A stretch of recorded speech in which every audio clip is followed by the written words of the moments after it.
Morning, everybody. How are y'all doing today? I'm doing pretty good myself, but unfortunately, I think that's about to change because we are going to be taking a look at possibly one of the worst videos we've ever taken a look at on this channel, and not even entirely because of the contents of the video, but mainly because of the person who made the video, who is Quantum TV or QTV, as some of you might know him. Now, if you haven't been following the drama over the last month or so, Quantum TV has been exposed on Twitter for saying some extremely homophobic stuff, and he's basically just a complete bigot. He's a terrible human being. But I'm not going to get into all that. If you want to learn more about it, go to Review Tech USA's channel and watch his videos on it. They go into extremely deep depth on it. But today we are going to be taking a look at one of his videos reviewing the Xbox Series X. And honestly, this video is a lot older at this point. It's about 8 months old. It was his 1 year in review of the Xbox.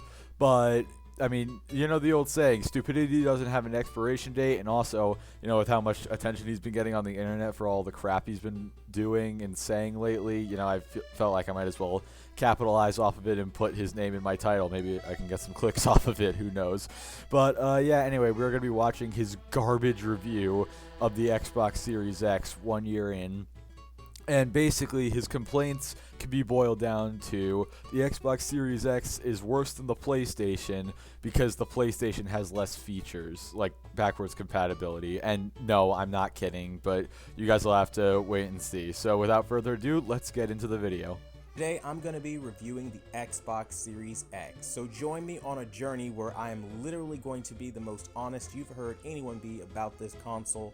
No brand loyalty or bias of any kind. We are going to be giving them the score they actually earned.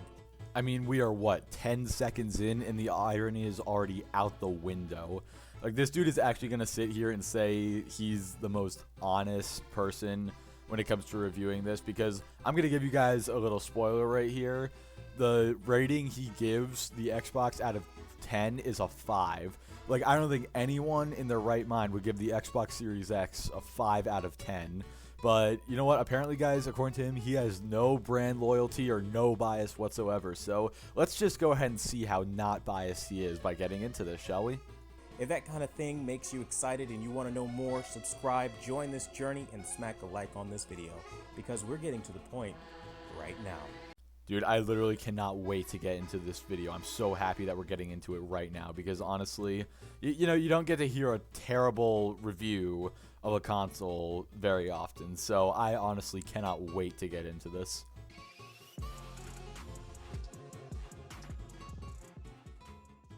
The Xbox Series X is absolutely incredible when it's great. So, okay, we're not starting off the review too bad. The Xbox Series X is incredible when it's great. I'm not exactly sure what that means, but I do agree, man. You know, it's a very good deal. The amount of power you're getting for the price you're paying is extremely good, and this goes for the PlayStation 5 as well. I'm not going to act like a biased Xbox fanboy, because I'm not. But I'm just going to say, like, that goes for the PlayStation 5 as well. Both the Xbox and PlayStation, both extremely powerful consoles at very good price points. Maybe not the most affordable. You might want to go with the Series S or the PS5 digital if you want to be a bit more budgety.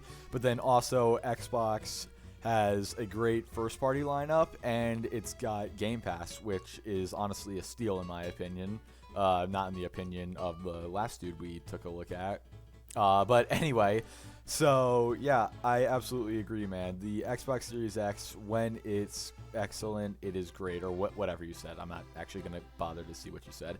But yeah, whatever you said about it being great, I agree with that. But unfortunately, I think that's actually the only good thing he has to say about it in this video, is that it's good. And that's really it. Like, he's not going to mention any of the positive things I just mentioned. And just keep that in mind. In a review where he's claiming to be the most honest person on YouTube, and he's going to give it the actual score it deserves, he's not going to mention, like, a single positive thing. I think there might be one positive thing he mentions about it. I can't exactly remember. But he mentions almost everything as a negative, and he mentions no positives whatsoever. And to make it even worse, the negatives he mentions are just as applicable to the PlayStation 5. So I just want you guys to keep that in mind as we go through this video. And I think we'll start off with that as our first leading point in this review to talk about the fact that even when you open it up for the first time, they have a really nice presentation telling you to power your dreams. It feels really awesome. But then it quickly slides downhill as you unwrap the controller and you realize it's the cheapest controller Xbox has literally ever made on a single console. And there it is, guys. The only good thing I believe in this entire video he had to say about the Xbox was that the packaging was nice, which it is. It actually is very good packaging. I will give it that. But he then immediately says that the controller is extremely cheap. Like, dude, are you kidding me? I've gone over to friends' houses. I don't have a Series X or Series S personally, but I've gone over to friends' houses who have it. Like, I've held the controller while I was there. It feels the exact same as the Xbox One controller, just it has the media share button, and I think the grip is a little different, and that's literally it. Like, it's the exact same design except for the media share button as the Xbox One controller, which is nothing but a positive in my opinion, because in my opinion the Xbox One controller is almost perfect. It could be a little grippier, but the Series X controller kind of solves that. It makes it a little grippier, at least to me. Like, correct me if I'm wrong, but I don't recall the build quality being any worse. In fact, I recall it being better. So yeah, dude, not exactly starting off very strong with a negative point here. It's hollow, it's really the lowest grade plastic they could find, and there is nothing remotely close to being anywhere near as premium as even the Xbox One S console when it launched with the way the controller looks. It's a really, really crappy controller, and honestly speaking, you can't really downplay that part because when you feel it in hand, it just feels cheap. So yeah, obviously the PS5 controller feels a lot more sturdy than the Xbox controller, but the PS5 controllers, they've had a really big drifting issue that I keep hearing about, and I've never personally heard about a drifting issue with the Xbox One or Xbox Series controllers. So me personally, I would rather have the controller feel cheaper, which again, last time I held an Xbox controller, I don't remember it feeling cheaper than an Xbox One controller. I might be wrong about that, correct me if I am. But yeah, last time I held one, didn't remember it feeling any cheaper. But even if it did feel cheaper, I would much rather a controller feel cheaper than have more drift. But that's just my opinion. And that's the only way to describe the feel of the controller. And then you'll start playing the game and you'll realize that it's fantastic when you have the right game, because there are limited games at this time. There is such a lack of first-party supports with 0 launch titles to hold you over that at the point you want to enjoy more and see what your system's capable of, you can't. Do I even need to justify how idiotic this is? Okay, first of all, I'm not going to deny that the Xbox had no launch titles. Like, obviously, that's an objective fact. I'm not going to deny that. But what I am going to deny is the fact that you can't see what your system can do. Like, to say that you have to have first-party titles exclusive to your machine to see what it can do, that is absolutely idiotic. Because, like, just because a game is not a first-party game does not mean it can't still be, like, a technical showcase or whatever. Like, next-gen versions of third-party video games are great ways to show off the power of the console. And plus, most games support, like, what's the feature called? Smart Resume? Or what's that feature called? Quick Resume, that's what it's called. Like, most third-party games support Quick Resume, which shows off the brand new Xbox feature where you can just, like, hop between multiple games almost instantly. So, like, this whole narrative that he's trying to push that you have to have first-party exclusives to show off the power of your console, that is absolutely idiotic. Because another thing, when the PlayStation 5 launched, it had, I think, 3 total titles that were first-party, and those were Demon's Souls, Sackboy, and Spider-Man. And both Sackboy and Spider-Man are cross-gen games. They're not even next-gen games, and Demon's Souls is technically a PS3 game remastered for the PS5. So are you really going to say that those games are like technical showcases? Also, he's saying that there's not going to be any exclusives for a while, but at the time of him making this video, he made this video 5 days before Flight Simulator released for the Series X and Series S. And that game by his, like, because he's trying to say the definition of a technical showcase is a first-party game that's exclusive to the platform. Well, let me tell you something. Flight Simulator is a first-party Microsoft game, and it's exclusive to Series X and S. It actually is a next-gen game, unlike, Spider-Man and Sackboy. So I really don't understand what his point is here. It really feels like he's trying to create an issue out of nothing. But, I mean, honestly, that's not really surprising because, he is a PlayStation fanboy, so gotta find a reason to downplay Xbox even if it's objectively false. And I think that's the hugest mistake that Xbox has made in a very, very long time. Now, it does have some redeeming factors, though. You do have an awesome FPS boost mode, but counteractively, it doesn't work on every game. So you'll find yourself trying to check the compatibility of each game you play just to realize the vast majority are unsupported by this feature. That's one of the things that sold this for a lot of people that heard about the FPS boost. It's not like PlayStation's FPS boost mode, which literally you just toggle it on in the menu and it applies it to any game that can handle it. No, that's not how Xbox went about it. They need to go in and specifically allow optimization for each individual title in the back compat program. Okay, so yes, PlayStation has made it more convenient to activate the FPS boost. I'm not going to deny that. Like, that's just another objective fact. I can't deny it.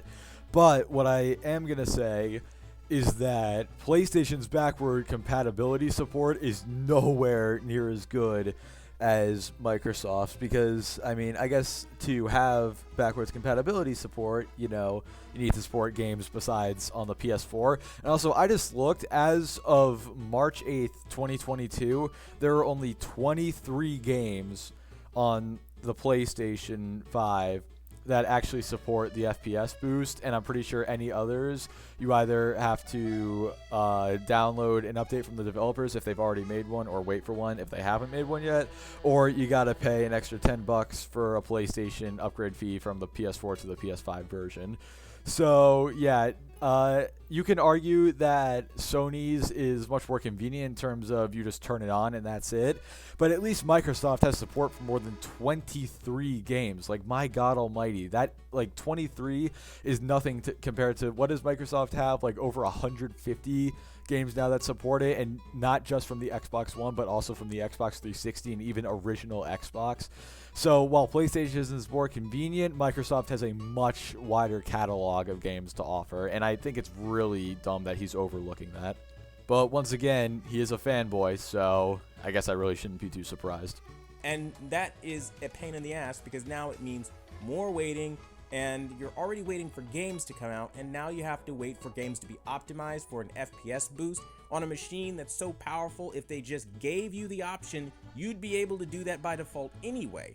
This is where, ultimately speaking, I lose my patience, because PC exists, and there's no getting around that. I know a lot of people in the console space don't like to hear that, but I made the switch to PC because of stuff like this. So basically what you're saying is that you want the Xbox to be a PC? Like, dude, what are you talking about?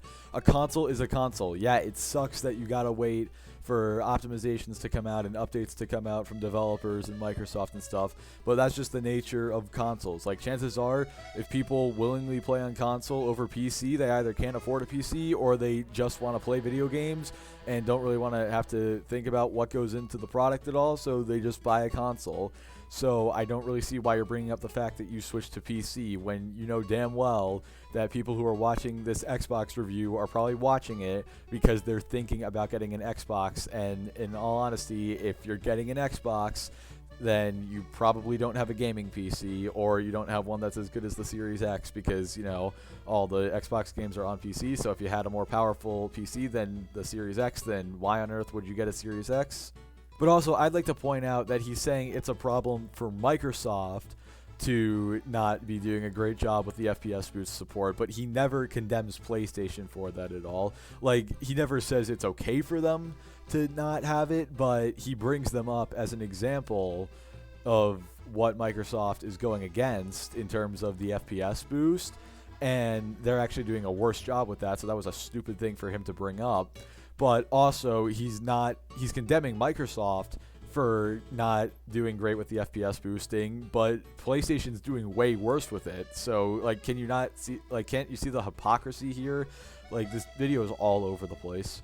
I'm here again on the new system, locked out from being able to utilize the full potential of my power, just like with the One X. It feels like the same thing. And honestly speaking, that's the part that really frustrated me. Now, another thing that really upset me is that there are very few ray tracing games at this time to really test the option of ray tracing.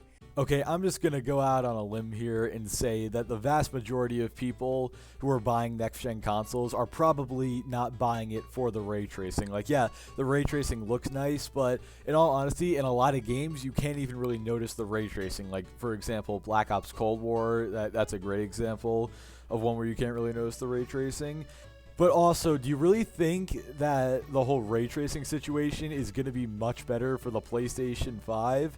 Because I just did some research, and it looks to me like the two consoles are pretty much equal with how many games offer ray tracing. PlayStation might have a couple more because of the first-party games, but even that, I don't think so. Like, unless, like, somebody correct me if I'm wrong, but I'm pretty sure both consoles are pretty even in terms of supporting ray tracing. So, again, you're using this negative against Xbox when PlayStation has the exact same issue.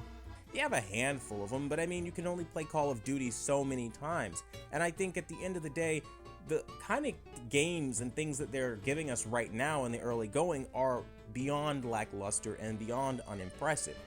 Again, dude, do you think PlayStation is any different? Because, again, I just checked, and I'm pretty sure that Xbox and PlayStation have pretty much the same amount of games that support ray tracing. And plus, like I said earlier, I guarantee that most people are not buying a next-gen console for the ray tracing. Like, that would be kind of stupid in my opinion, since not many games support it. Like, I'm pretty sure most people are buying a next-gen console for the higher frame rates and the better graphics. I don't think many people are buying it for the ray tracing, so I don't really see an issue with this in all honesty.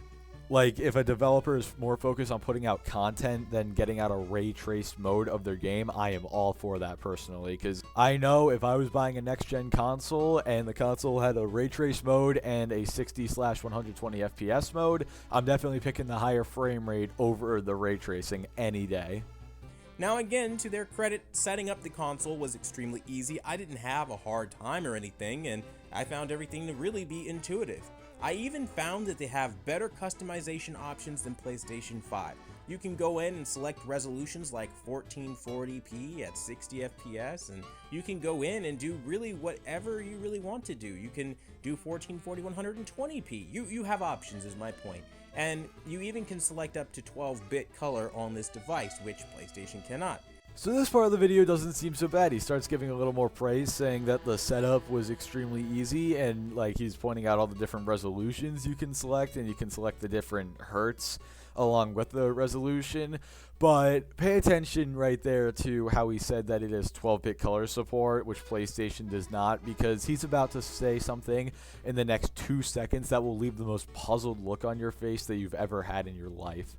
Now, again, something that is not so great, you really don't have true 12-bit support. Alright, if you guys made it to this point in the video and you feel like it, I would love for you guys to put in the comments section below how puzzled you were when you just heard that. Because the first time I heard that, I was so confused that I couldn't wrap my mind around that statement. So apparently Xbox has true 12-bit color support and PlayStation does not, but at the same time Xbox doesn't have true 12-bit color support, even though he literally just said that they do. Like, what? And what I mean by that is typically on older Sony Blu-ray players specifically, you were able to toggle on 12-bit color support, which means when you start watching movies or anything like that, it globally forced that color space on everything. Xbox doesn't do this. Xbox defaults to basically the native color space, so whether you check that or 10-bit is irrelevant if it's not sending an actual native 12-bit signal. And it's really annoying because when you force a color space, you can be creative and be able to dial down that saturation in that color space that becomes oversaturated. Alright, so I'm going to keep it 150% with you guys. Until this video, I had no idea what 12-bit color support was or that it even existed. I actually just had to look it up to figure out what it was. But basically what it is it's the amount of variations of different colors that can be outputted, which I'm just thinking, like, why does this matter at all? Like, honestly, I've never once been sitting down, whether at my computer or at my Xbox, and been thinking, yeah, you know what, this screen looks really nice, you know, like, I'm enjoying the game I'm playing, I'm having a good time with my friends, but something's a little off here, dude. You know, I really wish that my screen supported true 12-bit color so I could fix the saturation that doesn't even exist in the first place. Like, what is this dude, like, what are these complaints even that this dude is bringing up? Like, it doesn't support 12-bit color, even though you literally just said it does support 12-bit color. Like, what is this video? That's the whole point you'd want to do it, because now you're covering more colors, more saturation points, and you're able to get more of an explosively vivid image than what you would have had before, which leads to a more immersive level of content. Okay, I'm just going to say, how does the color saturation of the TV or monitor that you're playing on, like, how does that affect the immersion that you're getting? Like, obviously, if it's, like, way too over or undersaturated, then that's an issue. But if it's somewhere around what's considered normal, how is that, like, immersion breaking? Like, what? Also, once again, he's quick to point out this issue with the Xbox, even though he already said that it does actually support 12-bit colors, but now it doesn't, apparently. But he won't mention how this is an issue for the PlayStation as well. I wonder why. It could just be, maybe, because, I don't know, he's a fanboy. And also, I'm just going to say, if this was the case, that more vivid, like, saturated or unsaturated or better color, whatever you want to say, like, if better colors equaled more immersive experiences and it was so much better, then everyone would have thrown away their Switches when the Switch OLED got announced, and they would have gone out and bought those, because it would have been such a huge difference. But trust me, honestly, like, the color of the screen has little to no effect on the immersion level unless it's way too over or undersaturated. These honestly have to be the weirdest complaints I have ever heard in any review ever. But then again, it is a fanboy, so really shouldn't be expecting much else. Xbox has been doing this for years, and people truly believe they have 12-bit support on their consoles, but they don't. And it's something that really, really vexes me. Another thing that is not so great is the fact that it has a ridiculous storage limitation. So they give you 1 terabyte, knowing full and damn well that that's going to fill up incredibly quickly with games being 100 gigabytes, to purposely sell their proprietary Seagate memory card / hard drive. Never in my entire life have I been so baffled, dumbfounded, and just annoyed at a video that I've been responding to in any point ever. Like, are you kidding me? Is this dude actually about to complain about the Xbox's small SSD space when the PlayStation has about 200 less gigabytes available for it? Like, are you actually kidding me? Are you actually about to sit here and complain that the Xbox's storage is too small and not even mention the fact that the PlayStation's is even smaller, and you're gonna just completely brush that off? Like, are you actually kidding me? This is some of the biggest fanboy logic I've ever heard. Apparently, it's a bad thing to have more storage than your competitor. Like, I have heard it all. Plus, at least on the Xbox, Microsoft gives you an official expansion.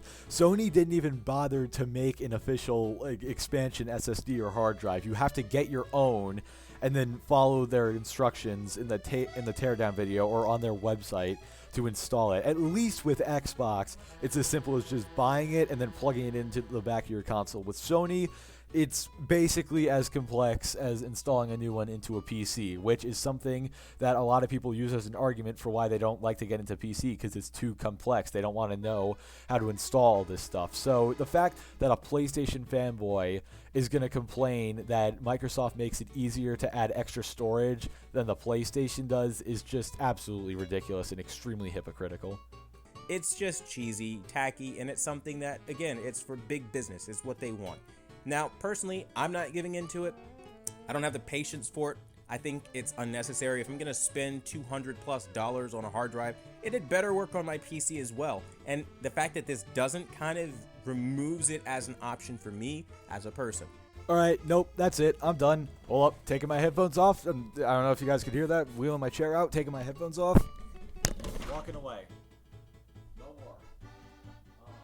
So I just took a break for a couple minutes. Is this guy actually complaining that an SSD expansion designed for an Xbox doesn't work on a PC? Like, what? Just buy an SSD for your PC then. Like, why are you buying an Xbox expansion expecting it to work on a PC, you actual brainlet idiot? Oh my god. This dude is so dumb. It actually hurts. Now, other people have given into it. They like it. It gives them the extra storage they need. Fine. But I'd rather move games all day, every day, or just straight up not play games on the machine before I'd give $230 out for a device that really could have just been included. Did this man actually just say that Microsoft should have just included an SSD that is almost half the price of the console for free with the console?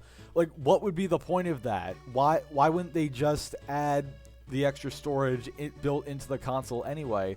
And plus, like, correct me if I'm wrong, but isn't Microsoft already making, like, no money off the sales of these consoles? If not, then they're losing money. So why would they want to give you this crap for free as well? Like, dude, I understand wanting more for your money, but, like, the fact that the next-gen consoles are the prices that they are, like, they're already insanely good deals, and you're, like, demanding that Microsoft throw in more on top of that, but yet again, you're not going to demand that Sony does that. Like, dude, this has to be one of the worst console review videos I have ever seen. Now, that being said, I do think that there is a market for the Xbox Series X. The graphics, again, do look really good when you run into games that support optimized by Xbox Series X. However, not every optimized for Series X game looks good. Now this man is trying to blame Microsoft for third-party developer games not looking as good as he wants them to on the Xbox Series X. I don't even know what to say anymore. Do I even need to say anything anymore? Maybe I should just let the rest of his video play and you guys can just draw the conclusions yourself. For example, I ran into Forza Horizon 4, a game that says that it's optimized for Xbox Series X, but when I get into the option menu, I'm noticing under the video settings, I'm missing the graphics settings entirely, where Xbox One X had the ability to change to performance mode or quality mode, and you don't have that on Series X.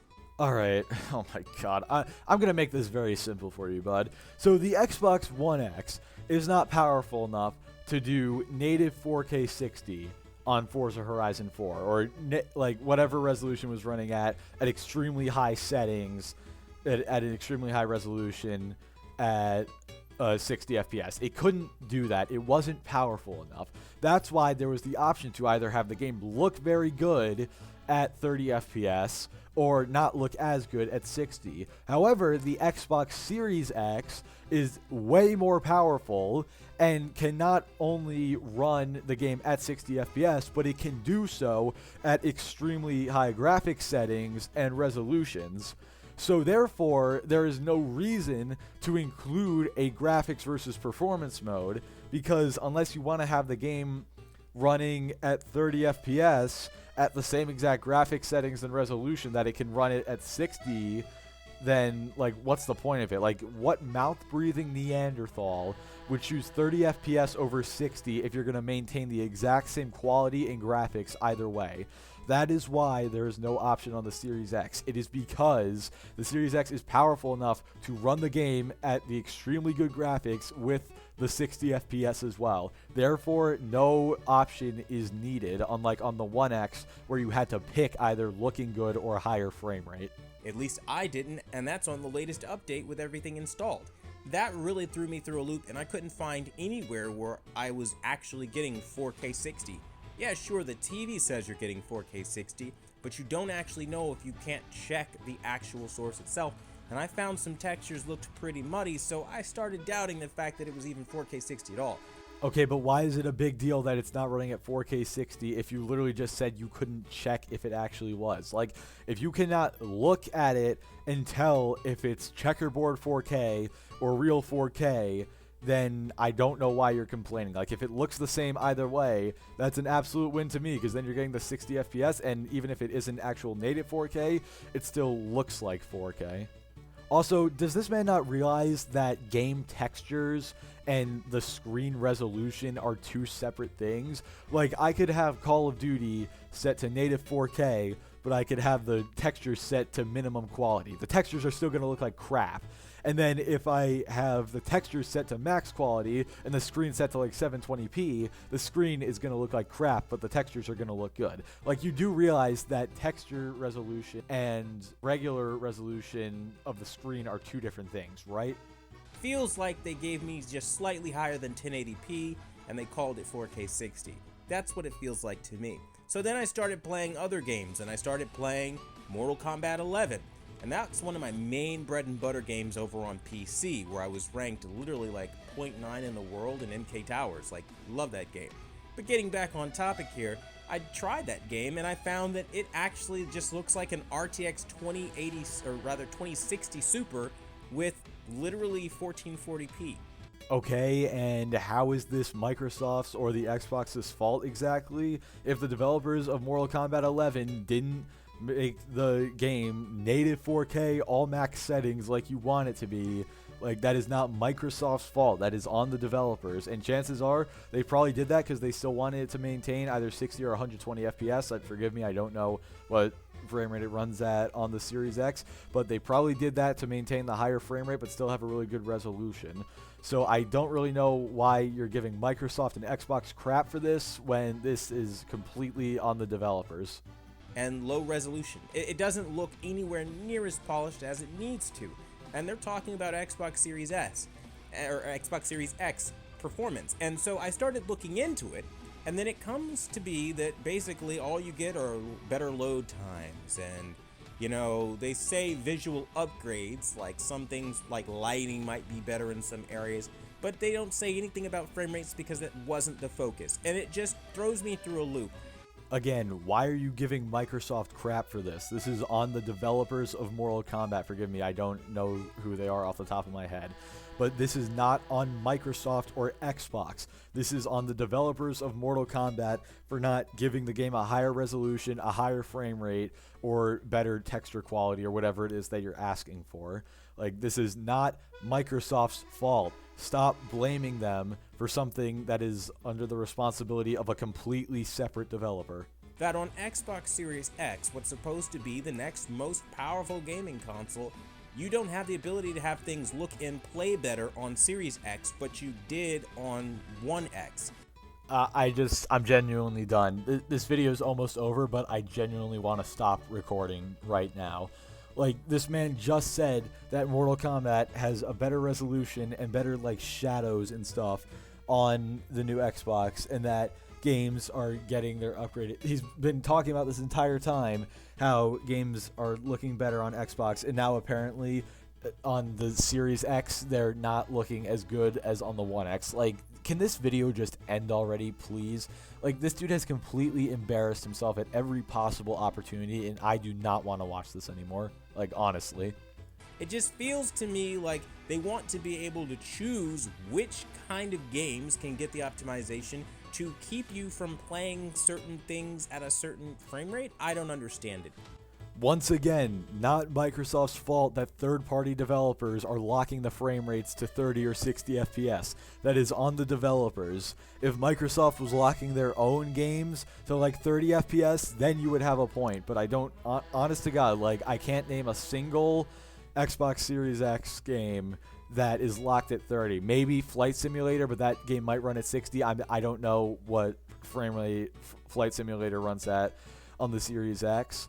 But, like, Halo Infinite, for example, campaign runs at 60, multiplayer runs up to 120.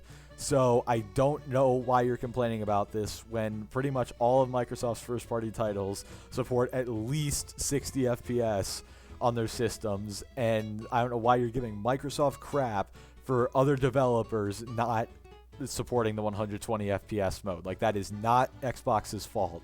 It makes no sense, and even when they optimize for Series X, they do a piss poor job in cases like MK11 and, in my personal opinion, Forza Horizon 4, where they take away your video option to change the graphical modes. For the 50th time, it is not Microsoft's job to optimize Mortal Kombat 11. That is on Mortal Kombat's developers themselves. Stop giving Microsoft crap for that.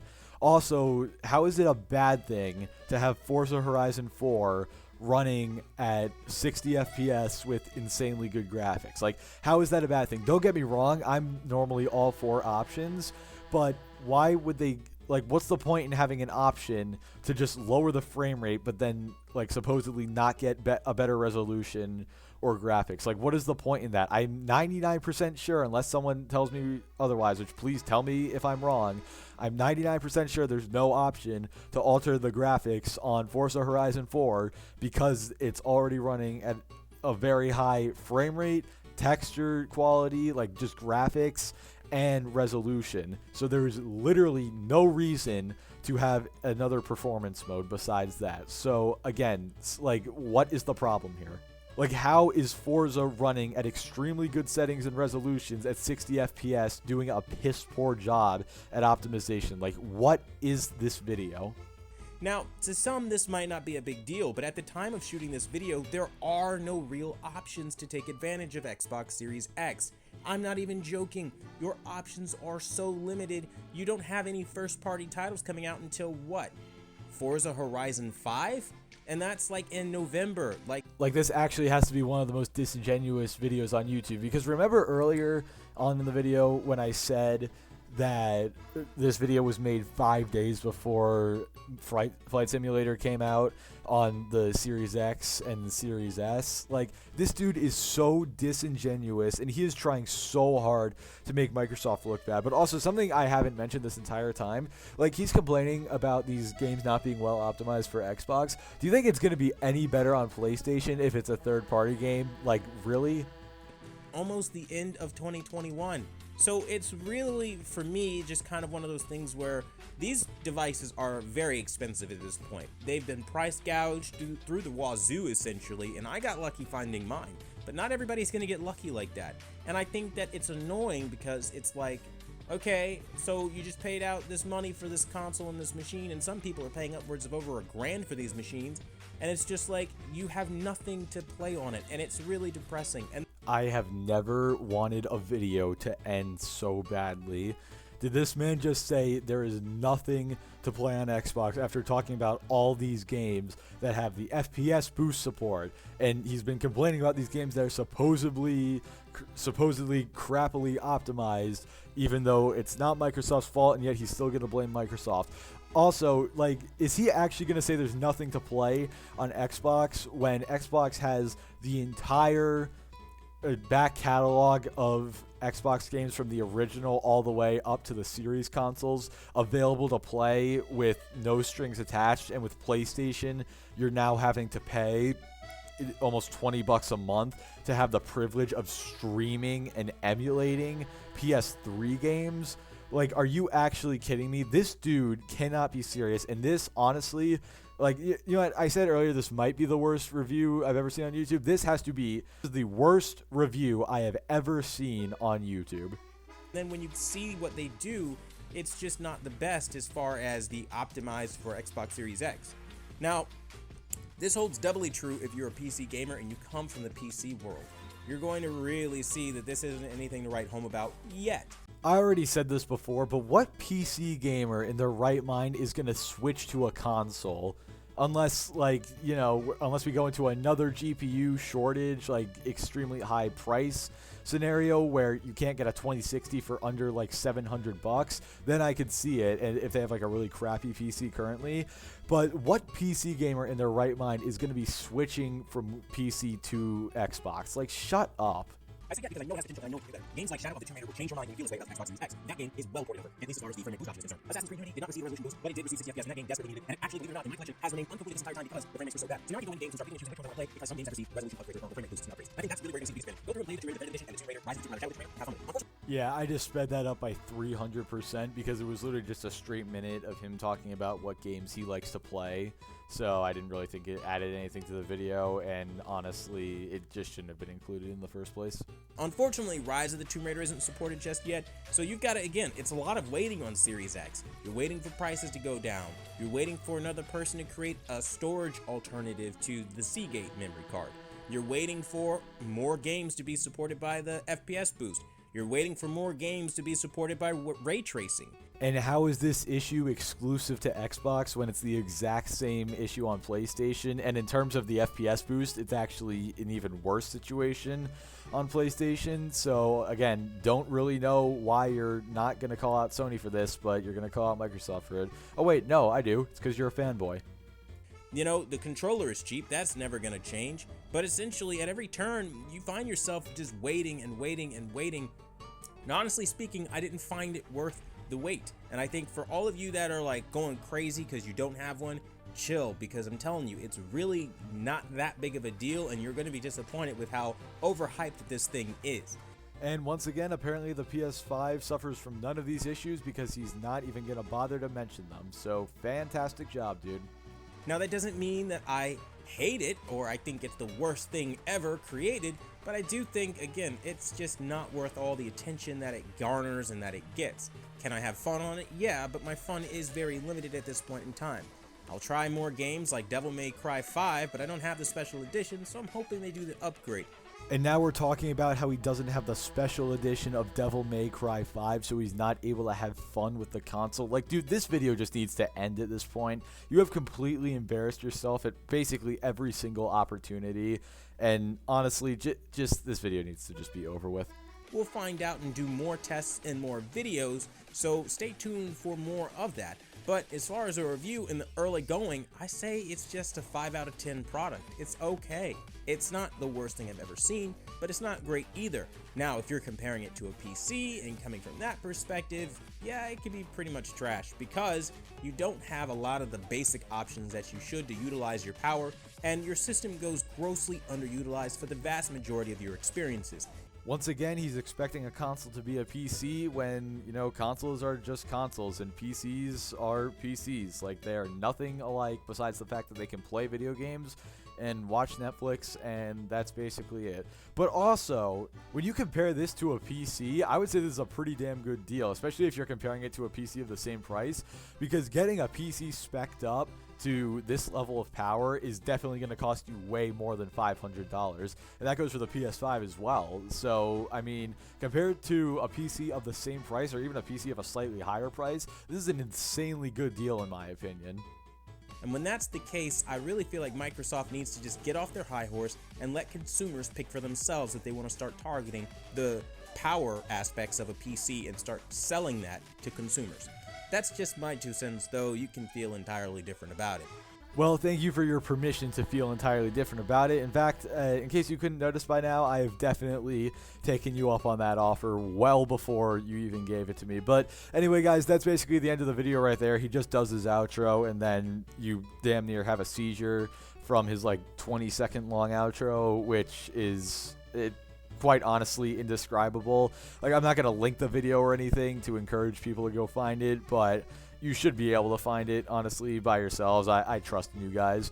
But anyway, guys, that is going to do it for this video. What we learned today is the Xbox Series X is bad because it's not a PC, and it has the exact same issues as the PlayStation, but somehow the PlayStation is better and the Xbox Series X is worse at the same time. And we also learned that apparently Microsoft needs to be responsible for optimizing every single developer's third-party game for their system, even though they cannot legally do that. So, yeah, anyway, guys, leave a like on the video if you liked it, please, in this case, because this video took forever to edit, so I would really appreciate if you guys dropped a like on it.